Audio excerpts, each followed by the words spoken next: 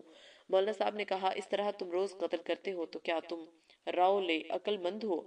فوجی نے کہا اچھا تو نہ ہے؟ مولانا صاحب نے کہا بالکل نہ ہے۔ فوجی نے کہا اگر نہ ہے تو پھر آج کے بعد فوجی قتل اور ڈاکہ کچھ بھی نہیں کرے گا۔ فوجی وہاں سے چلا گیا۔ اس نے اپنے ساتھیوں کو اکٹھا کیا، اس میں 9 غیر مسلم تھے اور 31 مسلمان تھے۔ اس کو نہ جانے کیوں 40 کی گنتی کا کچھ اعتقاد تھا۔ اپنے مسلمان ہونے کی خبر دی اور اپنے خواہش کا اظہار کیا کہ مجھ پر جان سے کھیلنے والے سارے ساتھی مسلمان ہو جائیں۔ دوسرے روز فوجی کو گرفتار کر لیا گیا۔ دیش کے سارے بڑے اخباروں نے فوجی کی گرفتاری کو سرخیوں میں چھاپا۔ تہاڑ جیل میں انہوں نے 3 مہینے گزارے۔ یوپی پولیس نے معذرت کر دی تھی کہ فوجی 4 بار جیل سے فرار ہو چکا ہے، اگر اب فرار ہوا تو ہم اس کے ذمہ دار نہیں ہوں گے۔ سوال اپنے اسلام قبول کرنے کی بات تو آپ نے بتائی نہیں۔ جواب جیل میں ان کے ایک بھائی ملائی کرنے لگے، انہوں نے سگریٹ کے کاغذ پر ایک خط مولانا صاحب کے نام لکھ کر میرے پاس بھیجا اور پیغام بھیجا کہ ڈاکٹر راج کمار سے کہنا اگر فوجی سے محبت ہے تو پھل جا کر مولانا صاحب کے پاس کلمہ پڑھ لے اور جماعت میں چلا جائے، اور میرا یہ خط مولانا صاحب کو دے دے اور میرا سلام 100 بار کہے۔ وہ مجھ سے بہت محبت کرتے تھے۔ میں وہ خط لے کر پھلت آیا۔ 3 اپریل 93 کو 12 بجے کے قریب میں پھلت پہنچا، مولانا کو وہ خط دیا اور وہ خط ارمغان میں چھپا ہے، آج تک اس کا فوٹو میرے پرس میں رکھا رہتا ہے۔ خط یہ ہے، خط نکالتے ہوئے خط کا مضمون یہ ہے پر یہ مولانا صاحب السلام علیکم ورحمۃ اللہ وبرکاتہ، آپ کو تو سویم آتما سے پتہ لگ گیا ہوگا کہ تہاڑ جیل میں ہوں، موت کے منہ میں ہوں، جیل کی اس تنگ زندگی میں ایمان کے بعد بادشاہت کا مزہ آ رہا ہے۔ 2 انتم آخری اچھائیں ہیں، ایک یہ کہ میرے سب ساتھی جو میرے ساتھ سدا جان سے کھیلتے رہے کلمہ پڑھ لیں اور مسلمان ہو جائیں، دوسرا یہ کہ آپ ایک بار مل لیں، ایمان سلامت ہے، آپ کے احسان کا بدلہ اپنی کھال کی جوتیاں بنا کر بھی عطا نہیں کر سکتا۔ وسلام، آپ کا سیوک سنسر پال فوجی۔